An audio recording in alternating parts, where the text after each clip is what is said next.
Hello and welcome back to Midlife Rises. I'm Cheryl. I just made a change. I hope you guys like it.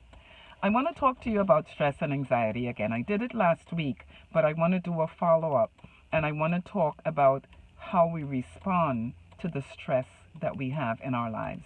Because it's very hard at this time. We as women, we're in our midlife. And so what that means is we have a lot of different changes going on, hormonal changes, our environment, the way they respond to us, etc. And to cope with that, it really takes a certain mentality. And this is why I was stressing emotional intelligence, knowing yourself and being in tune with your likes and dislikes and your environment. That stuff is very, very important because stress is one thing, the way you cope with the stress. That's the main thing because you can have whatever stress you want in your life, whether it's good or bad. It's your response to it is what's going to determine how well you're going to be. And what I want to discuss today is what are we doing with the stress in our lives? How are we responding to it? And how much of it we are letting get into our circle. One of the things that I do know from my own experiences is when you get to a certain point in your life, you're able to identify. And this is where I guess the anxiety and the bitterness, the resentment, the anger, that is where this all comes in because now you can identify who did what to you. But what are you going to do with that information? Are you going to turn things around or are you going to be angry and lash out?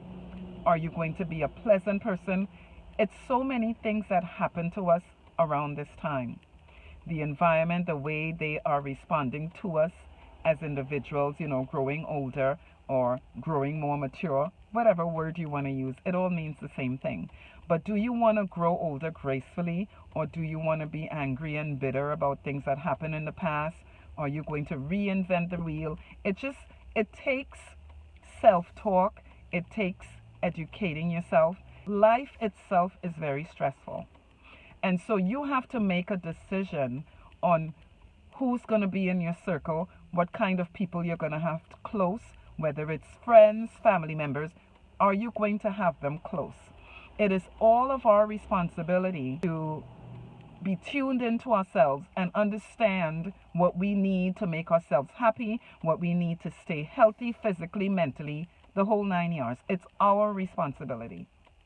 And if you take that responsibility to be centered, whether it's spiritually, mentally, you need to make sure that you are being around people who are doing the exact same thing. Because if you don't, then that can affect you. It is not easy staying healthy in midlife. And so it's just like, let's take the way we drive. It is said that we have to be a good driver not only for ourselves, but for the other person. That is said because you want to make sure that you keep the integrity of your car. Even though you're a good driver, if someone else is not being responsible, they can affect your car by crashing it. So it's the same concept on you staying healthy with all the different stresses you have, from life itself, whether it's financial or family, your son, your daughter. It's all the same concept and it can all bring stress. So what do you do about that? You try to understand what you need to make yourself happy and you try to do what makes you feel whole and keep you healthy physically and mentally. So if you're going about your life like that, where you're trying to get to your golden years, if you will, you cannot have people that are not on that same mindset. If you don't be in tune to control your environment and control who's in it to keep yourself healthy, it's a problem. It can be a problem for you.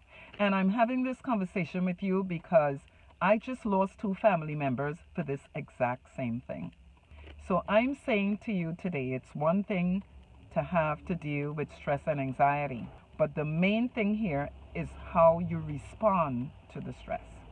You've got to learn the tools to do the self-talk to keep yourself healthy mentally as well as physically.